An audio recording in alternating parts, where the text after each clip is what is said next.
Hello, you're watching AnewZ. I'm Nadia Jani, and here are your top stories. Donald Trump says tariffs still in effect after US appeals court ruling says it's illegal. At least 3 dead as Indonesian protesters set fire to Parliament building. And leaders gather in China for largest ever Shanghai Cooperation Organization Summit.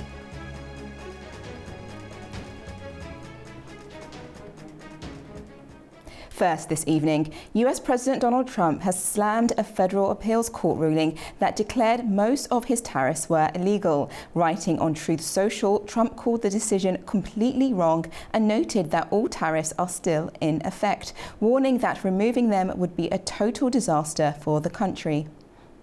We're thinking in terms of 25%. US President Donald Trump has strongly rejected a federal appeals court ruling that declared most of his global tariffs illegal. Writing on Truth Social, Trump called the decision completely wrong, stressing that all tariffs are still in effect.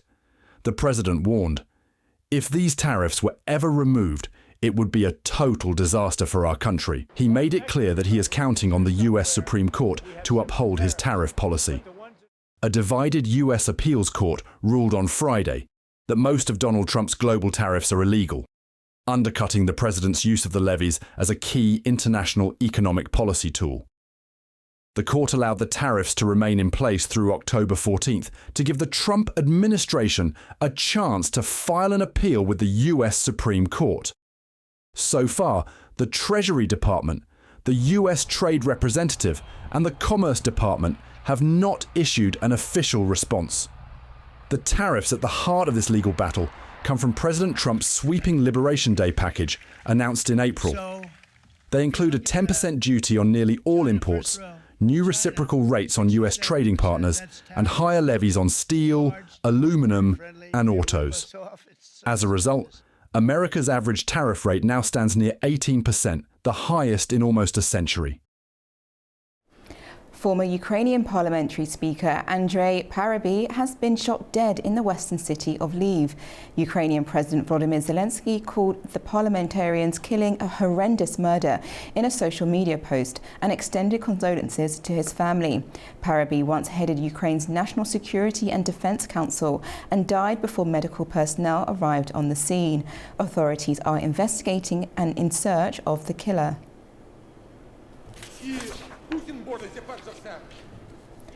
Russia has launched another large-scale missile and drone attack on Ukraine, striking cities across the country. The assault killed at least 1 person, injured dozens, and damaged homes, schools, and infrastructure.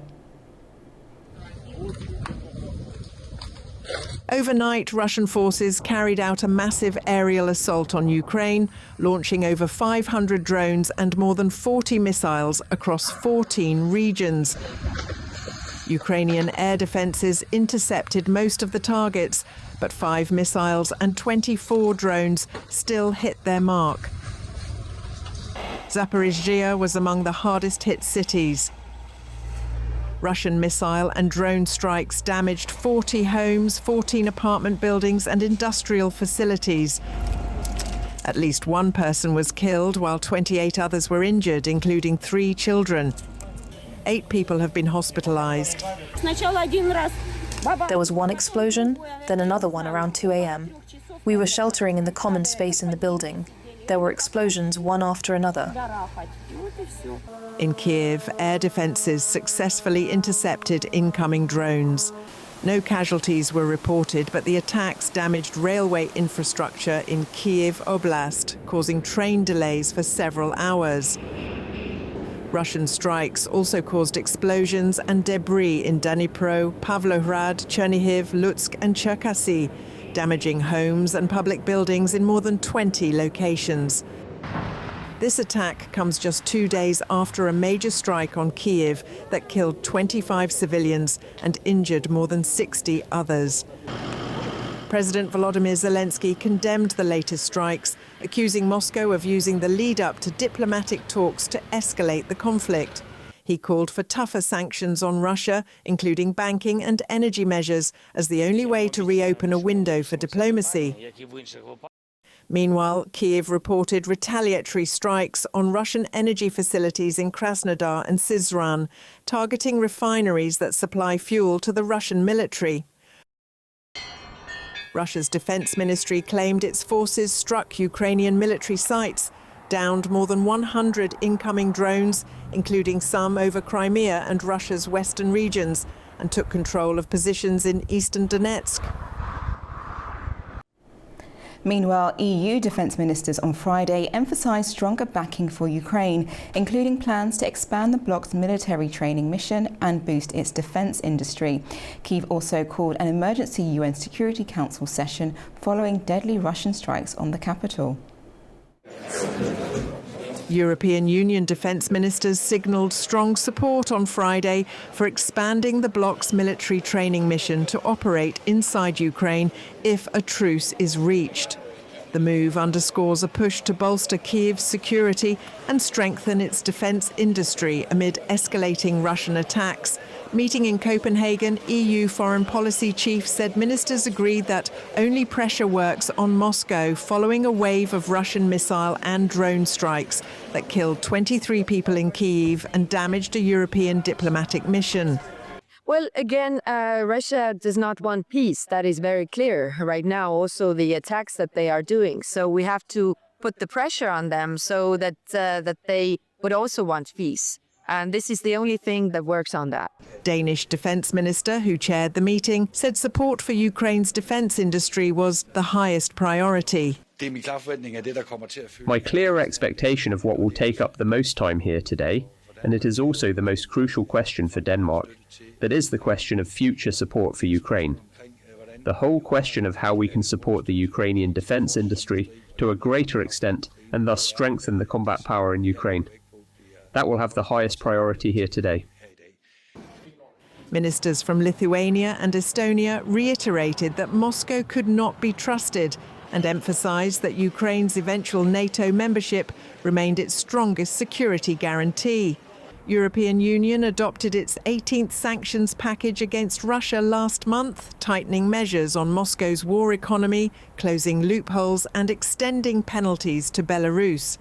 European Commission President Ursula von der Leyen hailed the measures as a clear signal that Europe's resolve will not waver and urged member states to accelerate military aid. We will come forward soon with our 19th package of hard-biting sanctions. And in parallel, we are advancing the work on the Russian frozen assets to contribute to Ukraine's defense and reconstruction. Meanwhile, Ukraine has called an emergency meeting of the United Nations Security Council, appealing for international backing after the latest attacks on Kyiv and other cities. Ukrainian Foreign Minister Andriy Sybiha said the strikes demonstrated Russian terror and urged tougher sanctions to force Moscow into genuine peace negotiations. Turning to Israel now, as Israel continues to face mounting international criticism over its actions in Gaza, EU Foreign Policy Chief Kaja Kallas has publicly admitted that she is not optimistic about the bloc's ability to take collective action, citing deep internal divisions. This admission comes at a time when the US has revoked the visas of Palestinian leader Mahmoud Abbas and his 80-member delegation, effectively barring them from attending the upcoming UN General Assembly session in New York. US Secretary of State Marco Rubio accused the Palestinian Authority of undermining peace efforts and pursuing unilateral recognition of conjectural Palestinian state. To discuss this now and the implications of this new development, I'm now joined by Mehmet Agutçu, former Turkish diplomat. Good evening. Good evening. My first question is, with Abbas now barred from attending the meeting and 80 Palestinian officials denied entry, is there now a growing sense that Palestinians are agentless on the world stage? Well, the reason why he has been barred from joining the United Nations General Assembly meeting in New York is many countries, including some European countries, have strongly expressed the intention to recognize the Palestinian state. This is very worrisome for Israel as well as United States backing Israel's claim. And so I think by banning the Palestinian leader and his delegation, the hope is that this will not go forward. But I don't think that this is going to work. As explained and repeatedly announced, the France, Spain, Ireland, and a couple of other EU member countries, and Australia, South Africa, and many others, will be probably recognizing the Palestinian state during the UN General Assembly. They haven't done so because the Russian Foreign Minister Lavrov was asking why you didn't do it before, why you are waiting for the UN General Assembly. I think now the picture is clearer. US and Israel, together with US, of course, blocking the Palestinian delegation. It's not the Hamas delegation. It's the Palestinian Authority delegation, which everybody recognizes, and Israel and other Western countries also dealing day-to-day basis. They are preventing them from coming. The main fear is that they don't want to be seen in New York while recognition will go ahead from many countries. Now, the Secretary Rubio's use of the phrase conjectural Palestinian state has sparked some attention. Do you agree with that unilateral recognition of Palestinian risks undermining the long-term prospects of peace? Not at all. Well, there is no prospect of peace right now as we see it, because already Gaza has been destroyed. Many people are suffering from famine there. How can you talk about peace in the region? Therefore, I don't think that there is any peace to be talked about right now. And this is the hope, that everybody wants to have a ceasefire and peace to prevail, and people, Palestinian people in Gaza, will be provided food, shelter, and medicine. And this is not happening. I don't understand how US could accuse the Palestinian administration as, disrupting the peace process. There is no peace process right now. If there is only one country which prevents it from happening, that's Israel. And like or not, I think this is the reality right now. And the same was going in Copenhagen today. As you know, the EU foreign ministers met to decide whether there will be punitive actions against Israel, because everybody recognized that something has to be done to stop Israel from continuing its actions in Gaza, which many people find brutal and inhuman. There's no problem about that. And of course, we recognize Israel's security concerns and sensitivities, but the human suffering reached to such a stage that even the countries strongly supporting Israel and its position cannot stand idly on the sidelines. They feel that something has to be done. And again, on that front, EU couldn't reach a conclusion among its member countries. It's split.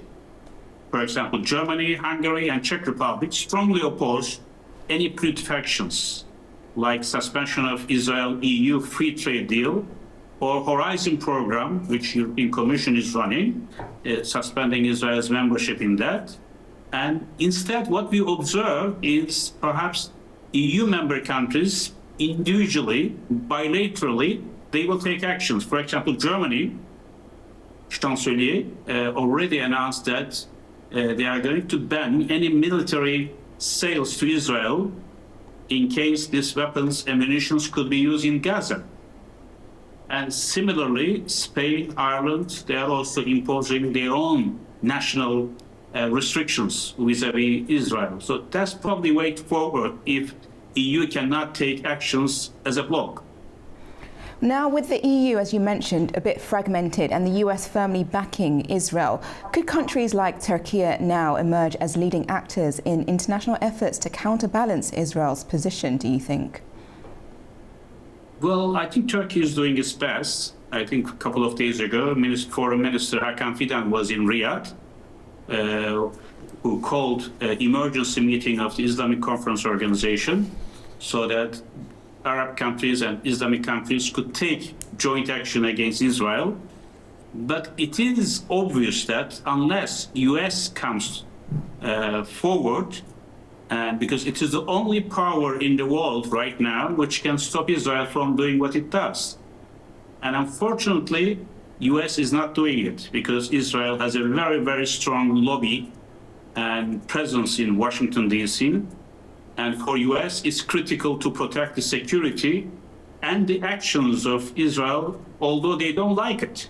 because if you talk to the U.S. Secretary of State publicly, is not very comfortable on what Israel is doing in Gaza, especially on the humanitarian aspect, let alone the political, geopolitical considerations in which U.S. is going to side with Israel in all cases.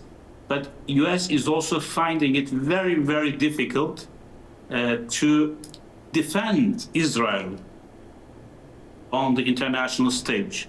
So my hope is that if there is going to be a widespread recognition of the Palestinian state during the United Nations General Assembly, I think there will be more and more pressure coming on Israel from EU and the US.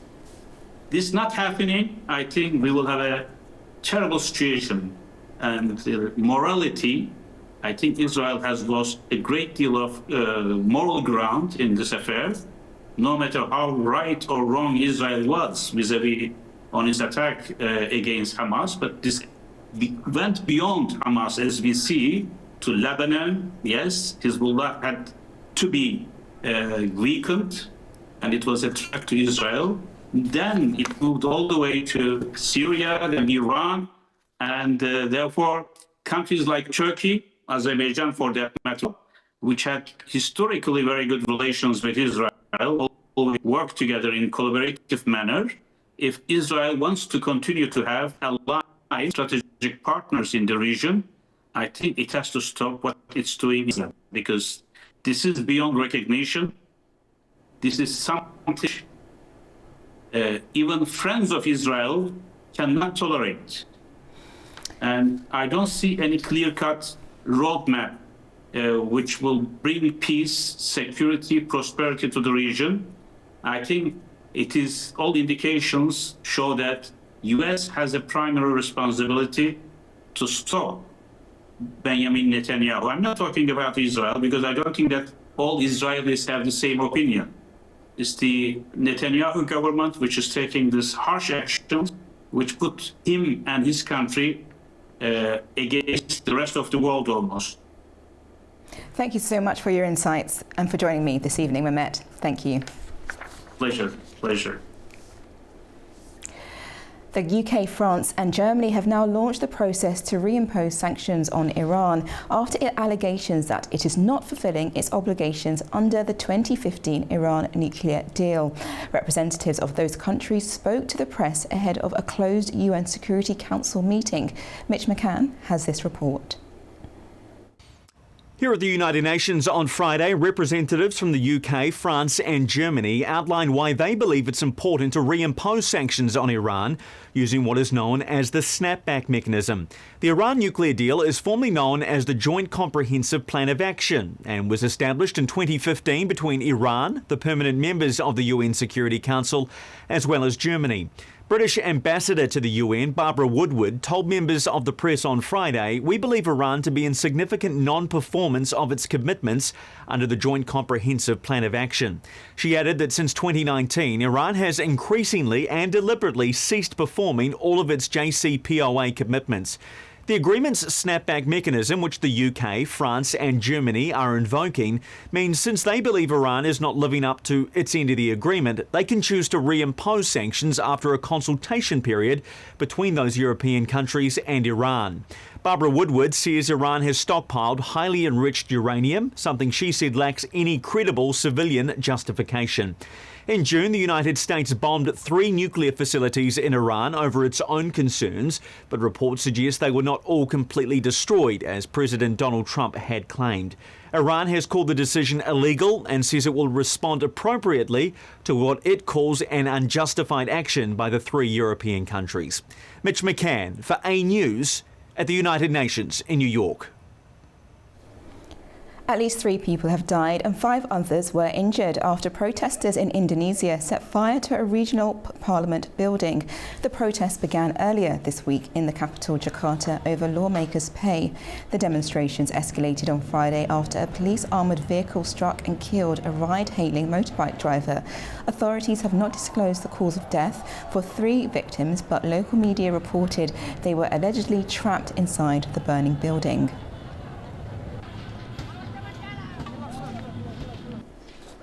World leaders have begun arriving in Beijing ahead of the 2025 Shanghai Cooperation Organization Summit.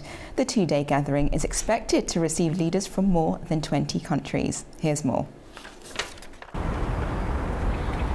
The 2025 Shanghai Cooperation Organization Summit is set to begin as preparations have been fully completed. The summit, scheduled for August 31st to September 1st in the northern Chinese port city of Tianjin, is seen as a pivotal moment, with hopes it will usher in a new phase of high-quality development marked by stronger unity, deeper cooperation and increased vitality. Leaders from more than 20 countries, including Russian President Vladimir Putin and Turkish President Recep Tayyip Erdogan, are expected to attend. Heads of 10 international organizations will also be present. Officials say the gathering is expected to be the largest in the organization's history, with upgrades made to the main venue. From bilateral meetings and arrivals at transport hubs to hotel reception, the news centre and city transportation, we have worked meticulously on atmosphere creation and venue arrangements. We are confident that with the concerted efforts of the entire city, the summit will be a success that embodies the Shanghai spirit, showcases China's style, and highlights Tianjin's unique character. United Nations Secretary-General Antonio Guterres has arrived in Beijing ahead of the summit. The UN chief has visited China multiple times. Last year, he came as a special guest to attend the Beijing summit of the Forum on China-Africa Cooperation. Political leaders have expressed appreciation for the summit and the opportunities it provides for multilateral cooperation. It is very important for us to be, as you said, in this family. More than 20 heads of state will be present at the SCO Summit. I will tell you, being leading states in the world and to be in this family is not just honorable. This is, of course, nice. It inspires many people, including Belarusians, that their president is in this respectable family. Let's speak frankly, this largely determines today's development. The SCO continues to gain vitality as more and more extensive issues are included onto its agenda, which is of vital significance to the multilateral cooperation mechanism. China promoted cooperation among all countries when serving as the rotating chair. Kyrgyzstan will take over the rotating chair and continue to promote the implementation of all topics. The Shanghai Cooperation Organization was established in 2001 with a focus on security in Central Asia and the wider region. It has since expanded to 10 nations. Its membership accounts for an estimated 42% of the world's population and around a quarter of global GDP. Staying with China, the country is also gearing up for a massive display of military power and diplomacy as it finalises preparations for next week's Victory Day parade. It marks 80 years since the end of World War II. Our Manor Makdoum has more from Beijing. China is entering the final stages of preparations for the upcoming military parade scheduled for September 3rd in Beijing to mark the 80th anniversary of the end of World War II. The parade will be held in Beijing's Tiananmen Square. The capital has undergone heightened security measures with central avenues along the Chang'an Boulevard cordoned off for military envoys and rehearsals. Large-scale troop mobilization and precision drills are also being staged by People's Liberation Army to ensure flawless execution. Authorities have also coordinated crowd control and transport restrictions. On the diplomatic front, China has confirmed the attendance of several foreign leaders. Russian President Vladimir Putin and North Korean leader Kim Jong-un will participate in the Victory Day parade in Beijing next week, said China's Foreign Ministry on Thursday. Kim and Putin are also expected to take center stage with Chinese President Xi Jinping. Invitations have also been extended to friendly nations across Asia and beyond, with representatives from Iran, Pakistan, Malaysia, and Indonesia expected to be in attendance. The upcoming parade is being framed by Beijing as a remembrance of wartime sacrifice as well as a showcase for China's latest military technology. Manu Mafum, AnewZ, Beijing.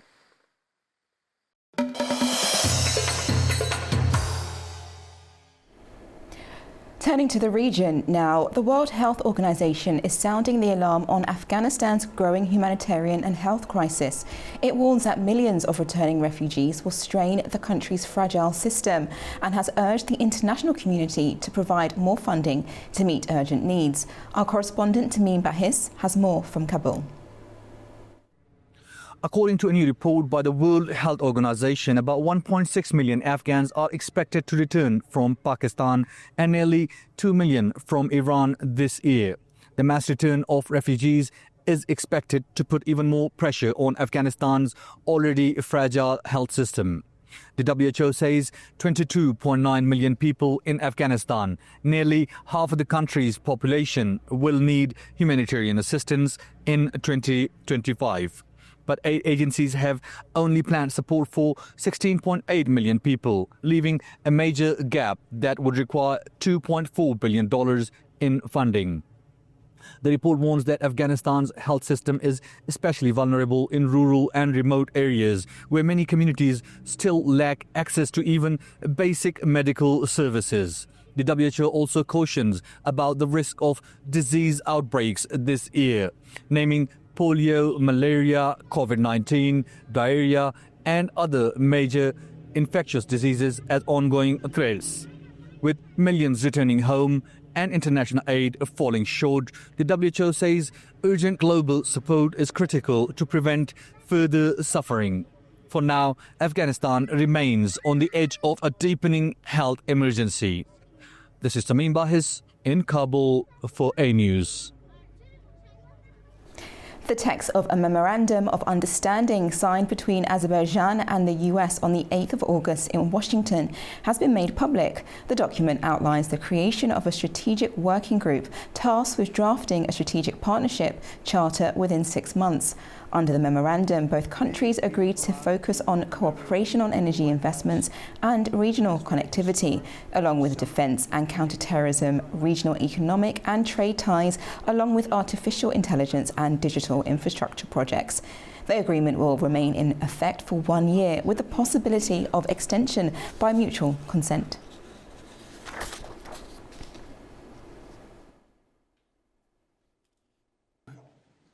Big, beautiful honor to welcome everyone to the White House.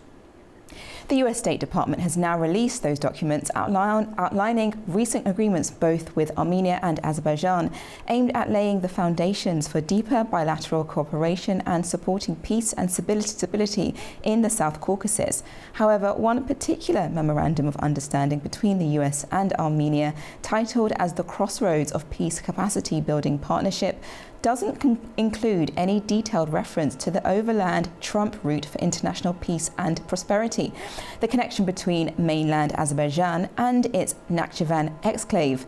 Earlier this week, Prime Minister Nikol Pashinyan acknowledged that no fixed agreements had yet been reached on the timeframes or practical details of the transit project, with further trilateral consultations planned for September. To now unpack the implications, I'm joined by Richard Hoagland, retired US Ambassador and current chairman of the Board of Directors of the Caspian Policy Center think tank in Washington, D.C. Good evening. Good evening to you. My first question is, what do the published documents reveal about the scope and nature of this bilateral partnership? What this bilateral partnership agreement is to establish a working group. And this working group will then determine what should go in, what issues should be included in a strategic partnership between between Azerbaijan and the United States. This is a big step forward in our relations. We haven't done this before with Azerbaijan. I'm very pleased to see that this is developing. It really is. But the other question is, the absence of some details regarding the Zangezur corridor route has raised concerns, especially over some Armenian parliamentarians having interpreted this as proof that no corridor agreement has been made. Is that a little bit confusing, do you think? I think there is always a lot of confusion in international diplomacy. I am sure that behind the scenes, both sides, Armenia and the United States, are talking about this. They're working on it. They're trying to come to a formal agreement. In the end, what will be most important is a lasting and enduring peace between Azerbaijan and Armenia. It'll radically change the history of the entire region. And do you think that it's moving towards that stage of changing the necessary things in order for a corridor to actually work for both countries? As a diplomat, I always said I don't have a magic crystal ball. I can't foresee the future. What I know happens is behind the scenes, and it's not reported every day, there are meetings trying to come to a full agreement. I think we are closer to a full agreement at this time on this date than we have ever been since the independence of the former republics of the Soviet Union. This is a big step forward. And Russia has reiterated that the 10th of November 2020 trilateral declaration remains in force. How should we interpret that? Well, you know what? Agreements, it's sad to say, exist mainly on paper, and they can be ripped up, they can be burnt. What is most important is the people working behind the scenes in both capitals, in both governments to make things work. And that's what really needs to be focused on right now. It's the people. It's not necessarily a named paper or anything like that. That gives permission, but it doesn't make reality. Well, thank you very much for your insights and for joining me this evening, Richard Hoagland. Thank you. It was my pleasure. Thank you for your good questions. Armenian Security Council Secretary Armen Grigoryan has met his Iranian counterpart, Ali Larijani, in Tehran.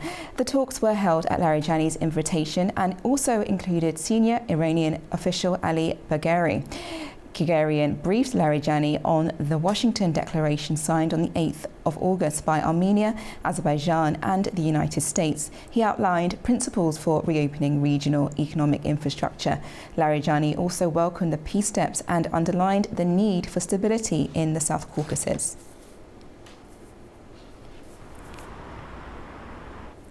Tajikistan has officially joined the Treaty of Friendship and Cooperation in Central Asia. The document was signed in Dushanbe by President Emomali Rahmon during his meeting with Kazakhstan's Deputy Prime Minister and Foreign Minister Murat Nurliyev. Our correspondent Fariza Kalamazana has this report. Central Asia is taking another step towards stronger regional unity. In Dushanbe, President Emomali Rahmon of Tajikistan has signed the Treaty of Friendship and Cooperation following talks with Kazakhstan's Deputy Prime Minister and Foreign Minister Murat Nurliyev. With this move, Tajikistan has formally joined the regional initiative aimed at building stability, trust and long-term partnership among neighboring states. The treaty was first signed in July 2022 in Cholponata by the presidents of Kazakhstan, Kyrgyzstan and Uzbekistan. At the time, Tajikistan and Turkmenistan held back, saying they needed to complete domestic procedures. Now that Dushanbe has added its signature, only Turkmenistan remains outside the agreement. The document lays out key principles, respect for borders, non-interference in internal affairs, and a commitment to reject the use of force. The signatures pledge not to join military alliances or blocs directed against each other, and not to allow third countries to use their territories in ways that could undermine the security of their neighbors. Any disputes that arise are to be settled only through peaceful diplomacy. Beyond security, the treaty also highlights cooperation in other areas. It calls for joint action on natural disasters, support for environmental challenges such as the Aral Sea, and the creation of better conditions for businesses. Importantly, it also contains mutual security guarantees. If the independence, sovereignty, or territorial integrity of any signatory comes under threat, the others are obliged to provide support. Officials stress that the agreement is not just a declaration of goodwill. It's intended to give real momentum to closer ties across Central Asia at a time when the region faces mounting external pressures and complex security risks. From Almaty, Kazakhstan, Fariza Kalimurdina, AnewZ. Thousands of visitors have flocked to Istanbul Naval Shipyard on the third day of Technofest. The festival highlights the country's growing defence and naval capabilities and coincides with Turkey's Victoria Day celebrations. Here's more. The third day of Technofest Mavi Vatan, meaning Blue Homeland, kicked off with excitement in Istanbul, coinciding with Turkey's Victory Day celebrations on the 30th of August. Held at the Istanbul Naval Shipyard under the coordination of the Turkey Technology Team Foundation and in partnership with the Ministry of Industry and Technology and the Ministry of National Defence, the festival showcases Turkey's naval and defence technologies. Crowds of visitors, many waving Turkish flags, lined up to tour the country's largest military ship, TCG Anadolu, as well as other prominent naval vessels. The festival also highlights cutting-edge maritime and underwater technologies, featuring competitions such as the Unmanned Underwater Systems Challenge, the Underwater Rocket Race, and the Unmanned Surface Vehicle Competition, giving visitors a hands-on experience of Turkey's technological capabilities. The four-day maritime edition runs until August 31st. Since 2018, Technofest has become one of the world's largest tech events, attracting millions in Turkey, Azerbaijan and Northern Cyprus.